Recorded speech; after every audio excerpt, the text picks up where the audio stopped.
Je suis Abdelatif Chtré, enseignant-chercheur à la faculté de droit Agdal, Université Mohammed V Rabat.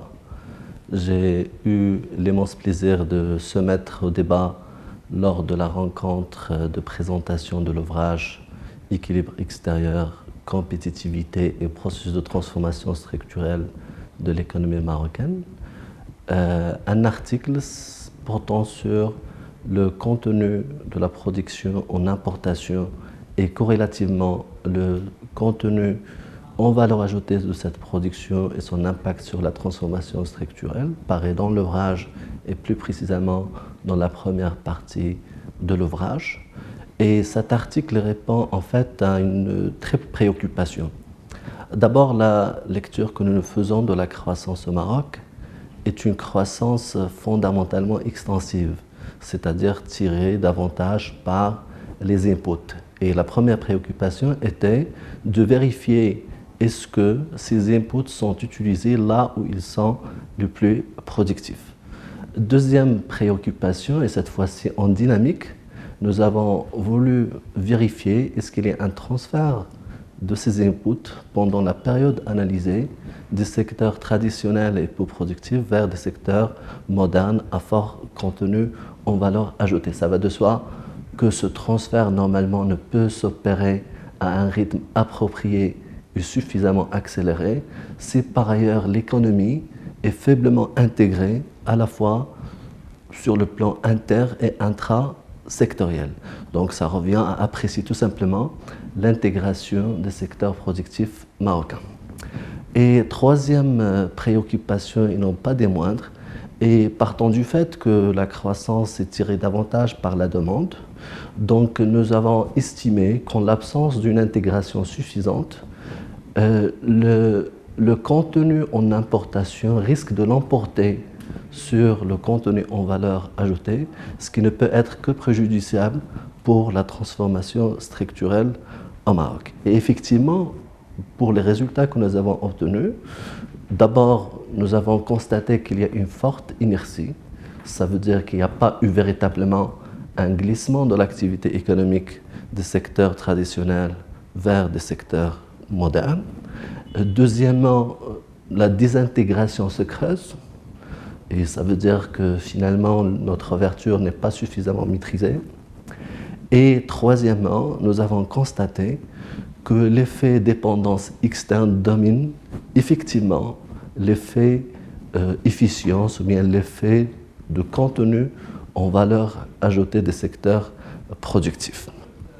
Ça veut dire tout simplement que cette ouverture non maîtrisée génère des fuites en importation sans qu'elles soient accompagnées par une création en valeur ajoutée supplémentaire. Bien évidemment, on va dire que la lenteur de la transformation structurelle est une mauvaise nouvelle, mais en même temps, il ne faut pas perdre de vue que ça présente quand même une opportunité et ça présente un gisement pour améliorer la productivité si on arrive véritablement à réallouer les ressources de façon optimale, ce qui ne va pas manquer de rehausser le potentiel de la croissance au Maroc.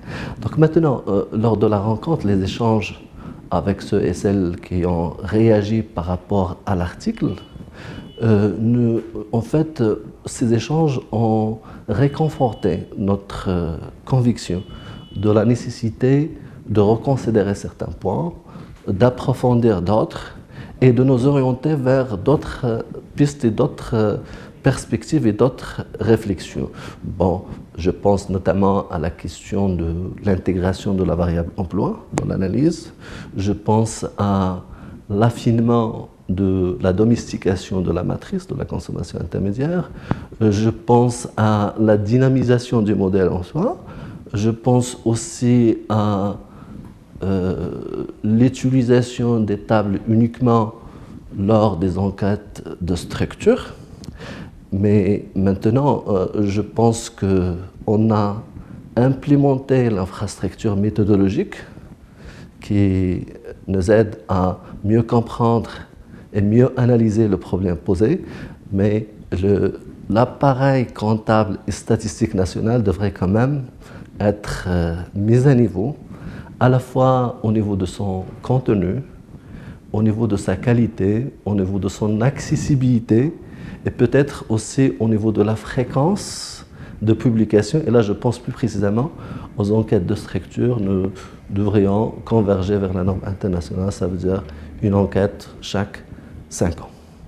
Globalement, je pense qu'une fois de plus, l'OCP Policy Center et ses partenaires, en organisant cette rencontre, nous a donné une occasion pour construire un pont là où il n'y avait pas forcément de fleuve.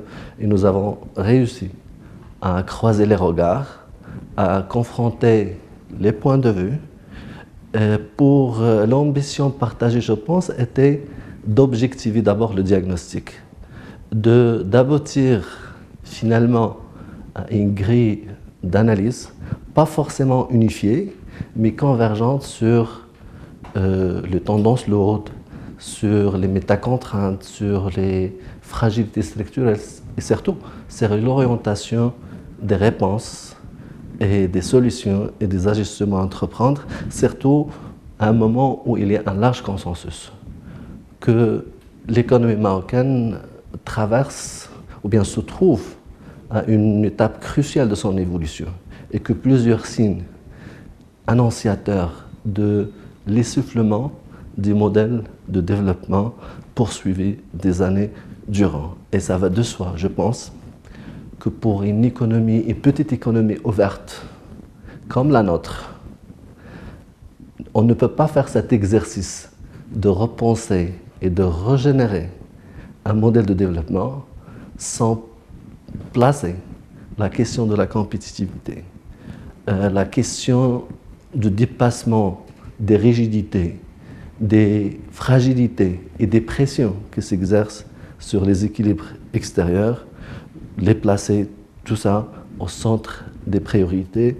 Et je pense que la transformation structurelle est un choix incontournable à ce niveau pour monter dans la gamme, pour se repositionner de façon optimale sur les chaînes de valeur mondiales. Et peut-être, puisque la rencontre et l'ouvrage ont mis le curseur sur ces problématiques, le débat, effectivement, certes, était controversé sur certains points, mais à l'arrivée, c'était un débat passionnant et enrichissant.